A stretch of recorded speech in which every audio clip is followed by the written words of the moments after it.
Mga kapuso, sa November 10 na pong susunod na laban ni pambansang kamao Manny Pacquiao, kinumpirma po ito ng promoter na si Bob Arum. Ang mga pinagpipiliang kalaban, sina Juan Manuel Marquez, Tim Bradley Jr. at Floyd Mayweather Jr. Ayon po kay Arum, may rematch provision sa laban ng Pacquiao-Bradley noong Hunyo. Pero na kay Pacman na daw ang desisyon kung itutuloy ito. Asahan daw ang pagbabago sa kanyang training. The complete camp is going to be in Los Angeles. I'm confident that going forward, we're going to see a new Manny Pacquiao. May mga names naman na magpili. Within 5 to 7 days, malalaman natin yung Mga kapuso, sa oras ng sakuna, ilang kababayan natin ang nagpakita ng kabayanihan. Ang kwento po nila, tinutukan ni Sherry Ann Torres. Si Lamberto Silvestre o LS, isa sa mga naglikas sa mga residente mula sa lampastaong baha sa Hagonoy at Kalumpit noong Martes. Hindi nila alintana ang kakapusan sa gamit. Pinagkasya ni na LS ang limitadong krudo para sa bangka. Makumbinsi lang ang tao na lumikas.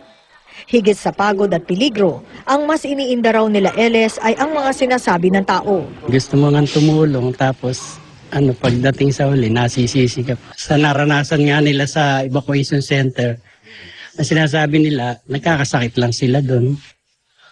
Miyembro rin ng Bulacan Rescue Team K si Chef. Suot niya araw-araw ang rosaryong bigay ng kanyang ina noong bata pa.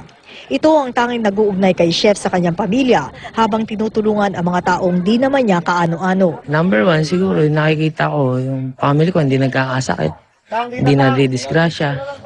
At higit sa lahat, masaya. Pero hindi ko na inaantayin kung anong reward, basta't bahala na siya. Idinadaan na lang din ng ibang rescuer sa kwentuhan ng pagod. Pero iba raw talaga ang pakiramdam na makatulong sa kapwa. masarap sa pakiramdam pagka nakakatulong ka.